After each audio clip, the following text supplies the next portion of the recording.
Charlotte, listen up. I bought something really cool. Oh, what did you buy? A brand new 4K TV. I've wanted it for so long. Finally got it. Now I can enjoy movies and shows in super high definition. Hold on a second. How much did it cost? Where did you buy it? How did you pay for it? Well, around $3,000. I got my bonus, so it's all good. It's the latest model with great features, so it was a good deal. $3,000? You bought something that expensive without even consulting me? What about our budget? How are we going to handle the rent and living expenses? But I got my bonus. It's a reward for myself. I work hard every day, so it's okay to splurge once in a while. But we plan to use that money to pay for insurance. What are you going to do now? We still need money for living expenses and other bills. And you have no sense of planning at all. It'll be fine. We can figure things out while watching TV. We can watch new shows and movies, which will help us relax. Hey, it's not that simple. What if we can't pay for insurance? What if we get seriously ill? Don't worry so much. I'll handle it. Things always work out somehow. They have in the past, and it'll be fine this time too. Always? Somehow? What are you thinking? Why are you so mad? Let's enjoy it since we bought it. It's a new TV. Your lack of planning is really shocking. Are you thinking about our future at all? But didn't you want a new TV too, Charlotte? I did, but not right now. The priorities are different. There are more important things to consider, right? Don't be so mad. I thought we'd enjoy it more now. Your insensitivity is unbelievable. It's proof you're not thinking about our life. Don't be so uptight. Let's relax and watch TV. Relax? When we have to worry about bills? When we need to figure out our finances? How am I supposed to relax? That's why I bought the TV, to deal with times like this. Seriously? I'm speechless. Money will work itself out. Enough. It seems pointless to talk to you any further. Finally, I got a lunch break. With so many people taking the day off, I've been really busy, so I couldn't contact you earlier. Did you go to the hospital? I just got back from the doctor. They said it's a summer cold. I thought so. I haven't had a summer cold in years. This year, the rainy season was long, and then it suddenly got hot. I've been cranking the AC, and the temperature difference between inside and outside is huge. Summer has really kicked in lately. It's tough. Work has been busy too, and everything just came together at the wrong time. I will definitely get better before our weekend trip. Don't push yourself. Even if you go on vacation, you may become fatigued, and there is a risk it may return. Let's postpone it. But we finally got a long weekend off. I have a stable job with set holidays, so let's go when you feel better and can take time off again. They say colds can be troublesome if they drag on. Oh no. If you have the energy to be frustrated, you'll be fine. You'll get better soon, and we can go again. Sorry, Elijah. I know you were looking forward to it too. Don't worry about it. Just make sure to drink water and rest. I'll call the hotel to cancel the reservation. Then I'll sleep. Oh, you don't have to cancel. Huh? Why not cancel it? It would trouble the hotel. If you don't cancel the reservation, it will affect other guests, and it's disrespectful to the hotel staff. Since it's only 2 days away, the cancellation fee won't be much different from the day off, but we still need to notify them. I feel really bad about canceling, but if we explain our situation, they might understand. It's okay. I'll go. It would be a waste to cancel the trip, right? I was looking forward to it, and if I go with Mom, it won't be a problem. Wait, what? Why did you decide that so suddenly? Aren't you considering my condition? What do you mean? It's a trip to the Grand Canyon. It's a waste to miss this chance, so I decided to take Mom instead. It would be a waste to cancel, right? But you said we'd go another time. Why change the plan so suddenly? That was the plan with you, but this time I'm taking Mom instead. Mom wanted to see the Grand Canyon too. Why did you decide that without consulting me? You made that decision on your own. Mom had wanted to visit the Grand Canyon. She'll be happy, and I thought it was a good opportunity. Wait, this Grand Canyon trip was arranged by you, but you chose a place that Mom wanted to go? Yes, I thought we could go there first to check it out. And if it's good, we could go in the winter with Mom and everyone. It's famous for its stunning views, and I thought Mom would love it. I found it strange that we were going to the Grand Canyon in the middle of summer. Now it makes sense. I thought it was because you could get a good deal on a nice hotel during the off-season. It was for Mom, wasn't it? Then you should have said so from the beginning. We travel with Mom every winter, right? I thought I told you that our summer trips were to scout for those winter trips. You didn't tell me. You never said a word about that. I thought I told you. Well, whatever. By the way, Elijah, you get really annoying when it comes to your mom. Annoying? What are you talking about? Your mom's not annoying at all. It's you who's annoying when it comes to your mom. Maybe that's why I might have ignored it. Still, why are you planning a fun trip to the Grand Canyon with your mom when I'm not fully recovered? You prioritize your mom over your sick wife. You're always being overly affectionate with her. It's gross. Don't say it's gross. I called Mom after I left the house this morning, and she said she's free this weekend. After you left the house? I hadn't even been to the hospital yet. You knew I wasn't feeling well. I figured you wouldn't be able to go since you seemed really sick. I wanted to show Mom the Grand Canyon. We'll go again in the winter when you're feeling better. Is that just between you and me? No. In winter, it's me, Mom, you, and Dad, of course. Right. I can't believe this. I'm looking forward to it. Can't wait for us all to go. You're the only one excited about it. What? You're not looking forward to it, Charlotte? I mean, your mom and dad are great people, and I'm happy to go with them, but when we're all together, you always ignore me. That's not true. You don't realize it. At meals, you always sit next to your mom, ignoring me and your dad, and just talk to your mom. Why don't you talk to Dad? He said he wants to talk with you too. Thanks to being ignored, I always end up drinking with your dad. You two seem to get along well, so isn't that fine? It's a family trip after all. Your dad and mom should share the experience and chat with each other too.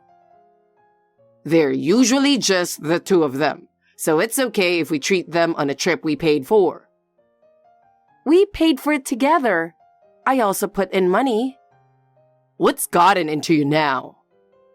Why should I have to witness your mama's boy behavior when I'm paying too? I'm not a mama's boy. What's wrong with caring about my mom? Nothing's wrong, but ignoring everyone else and being blind to it is not okay. You're really picking a fight today. Is it because of the fever? Maybe, but I can't just let it go because of that. It's not good behavior. Just stay calm, use an ice pillow, and get some rest. I'll eat at my parents' place since housework must be tough for you. So you're not preparing my meal? Why? Cooking is your job, right? I can't do it. But I thought it would be unfair to make you cook, so I'm eating at my parents' place. Also, I don't want to catch your cold. Unfair? Wow, that's not considerate at all. It just sounds like a selfish excuse. Anyway, I'm heading back to work. Make sure you rest and cool down. Charlotte, how are you feeling? Isn't it nice to have some time to rest alone? Since you unfortunately had to stay behind this time, I'll bring you back a souvenir. What would you like? You really went and left your wife with a slight fever alone. I'll bring back souvenirs and stories. It'll just be stories about you and your mom going here and there, how great the food was, and how your mom loved it, right? Well, I'm taking Mom to the Grand Canyon. Have you met up with her yet? I'm at her place now, waiting for her to get ready. Did she say anything? Not really. Oh, I see. She seemed really excited about the trip. Elijah, how did you explain this Grand Canyon trip to your mom? Did you tell her I couldn't go because I caught a cold? What do you mean? You need to be more specific. Are you asking me what I told her? Like, did you tell her that we originally planned to go as a couple, but I got sick? Or did you say something else? No way. I didn't want to worry her by saying you were sick, so I just told her that I booked the trip for her and invited her to come along. I didn't want to make her worry unnecessarily. I see. That explains it. I thought something was off. It's unusual for her not to say anything. Is there a problem? It was better not to tell Mom the truth. It was strange that she didn't say anything since she's usually so meticulous. Normally, she'd say something. Mom is so meticulous that we need to make sure we don't worry her. That's my way of being kind. That might be true, but if you told her the truth, she'd probably tell you to stay home and take care of me. That's the normal reaction. Don't badmouth my mom. Honestly, you're not that sick to need constant care, right? And I don't want to worry her, so don't contact her. I told her you were busy with work, and that's the story we're sticking to. I'd appreciate it if you agreed. Fine, but it seems like you're becoming more of a mama's boy lately. Do you really not see it? I told you, I'm not a mama's boy. I'm just taking care of my mom. Is that so wrong? I'm not saying it's wrong, but there should be limits. Think about me a little more too. I get it. I do think about you. But right now, I want to make sure Mom has a good time. Oh, okay. We'll have fun. But don't forget about me. Oh, it looks like Mom's ready. We're about to leave. We'll enjoy the Grand Canyon. We're going to relax and have a great time. So you rest up and get better, Charlotte. I'll rest up and recover from this cold. Have a great time. Charlotte, can you talk now? It's an emergency. Please call me back. I left work early. Sorry, I was busy with work and couldn't answer the phone. I should have called back right away, but I couldn't find the time. So, you left early? What's wrong? Are you feeling sick? I wasn't feeling well, so I left early and went to a nearby clinic. I've had a heavy head and felt feverish since this morning. Wait, could it be that you caught my summer cold? Did I give you my cold? Maybe. The doctor said it might be that too. I got some medicine, so I'm going to head home and sleep. What was your temperature? Was it really high? It was over 104 degrees. I was dizzy, and the doctor told me to rest. For tonight's meal, I'd like some soup. Something light and easy to digest. Wait, I don't want to catch your cold, so I'm going back to my parents' place. What? I'm the one who's sick. Are you really going to leave? There's some instant soup in the pantry. You can have that. Your husband is sick with a fever and you're not coming back? Oh, and I'm heading to the Grand Canyon tomorrow with Mom. What? What are you thinking? Your husband is having a hard time, and you don't think about taking care of him? You can text. So do you really need care? What are your symptoms? Fever and headache. Just use an ice pillow and rest quietly. You got the medicine from the clinic, right? So you're just going to leave me like this? I had a 104-degree fever 3 days ago, and you left me alone. Oh, well, it's different for me. How exactly is it different? Please explain. I can't cook. You can. There's no rule that cooking is my job. But at home, my mom always did the cooking. Well, your mom is a stay-at-home mom. We both work, don't we? You often finish work on time and come home earlier than I do. But I can't cook. If you can't, then learn. You could ask your mom, who's great at cooking, to teach you. Okay, I'll do that from now on. But today, come home and cook for me. Take care of me. Sorry, but I'm going back to my parents' place and then going to the Grand Canyon with my mom. Is this revenge for 3 days ago? Yes, it is. You don't seem to understand what you did, so I thought you should experience it. What the? So in spring, let's go on a trip with my parents with our money. I'll have a great time with my mom and make sure to have drinks with my dad. Your dad can drink way more than anyone in my family. Oh, would you prefer the opposite? I'll have fun with Dad and you can have drinks with my mom. You know I can't stand your mom. She's the stereotypical loud New Yorker, you know. It's fun. Of course I don't like it. Oh, and when it's time to sleep, I'll do what you do and stay in my parents' room. Enjoy your room all by yourself until morning. Why? A trip to the Grand Canyon shouldn't be lonely. You brought this on yourself, you idiot. If you keep complaining, I'll divorce you. Wow, don't speak like that. It's scary. Starting tomorrow, I have time off, so I'll just hop on a plane back to my parents' place and go on a trip with them. Since you did it, it's only fair, right? I'm sick with a fever. And I had one too. There's a big difference between my parents' place nearby and traveling to New York. If you don't like it, then it's a divorce. Why does it have to come to that? You've always had a bit of a mama's boy thing going on. But since we live apart from your mom and there weren't other issues, I let it go. But now I see that if something happens, you'll go to your mom instead of helping me. That was just a coincidence. If there wasn't a Grand Canyon trip planned, I would have taken care of you. The cancellation fee would have been a waste too.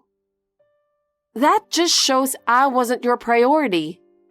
How can I make up for what happened 3 days ago? It's not about forgiveness. I'm just doing the same thing you did, to keep things equal between us. If you can't handle that, then it's divorce. Seriously, grow up. Charlotte, I'm sorry. I really can't cook and I feel really sick. Don't worry. I just talked to your mom and told her everything. She gave me the okay to leave you alone. Wait, why did you talk to Mom? So I'm going back to work now. Oh, and look forward to the souvenirs and stories from the Grand Canyon trip. I'm feeling worse and my fever is going up. I regret my actions, so please come back. Regret? What exactly are you regretting? Have you thought about your irresponsibility? I really was wrong. I realize that now. Please, I need you to take care of me. We're supposed to help each other as a couple, right? Whether we're a couple or not, your behavior was unacceptable. You acted selfishly without considering me at all. I really regret it. From now on, I'll make decisions together with you. Please, just come back. It's hard to believe you now. You've always made decisions on your own, and this time, you're just facing the consequences. Please don't be so cold. I'm suffering here too. Please come back and take care of me. You're not the only one suffering. I'm tired of being dragged around by your irresponsibility. I'm sorry. It's too late. I'm tired of you always making decisions without consulting me. I really was wrong. I'm in pain. Please help me. Have you ever helped me when I needed it? Whenever I was in trouble, you always prioritized your mom. I promise I'll change from now on. So please help me. Your words are empty, and your actions never back them up. Charlotte, please. Figure it out on your own. Elijah seemed genuinely regretful, but my anger didn't subside, and of course, I couldn't forgive him immediately. A few days later, we had a family meeting where our parents learned the truth and started lecturing Elijah. His mom harshly scolded him, saying, "How could you not take care of your wife?" His dad also reprimanded him, saying, "A marriage works only when both partners support each other." My parents similarly questioned Elijah, asking, "Have you ever considered how much Charlotte has struggled?" Elijah hung his head the entire time and couldn't say a word in response. It seemed he finally realized his mistake. With a serious expression, he apologized. "I'm really sorry. From now on, I'll think more about you and act accordingly." Those words allowed me to slowly start to forgive him. Believing that Elijah was truly determined to change, I eventually forgave him. Now, Elijah treats me with much more care, and we are once again living happy days together. That incident was probably a necessary event for our relationship. Thanks for watching. If you liked this video, give us a thumbs up, hit subscribe, and leave us a comment down below. It means a lot to us. See you next time!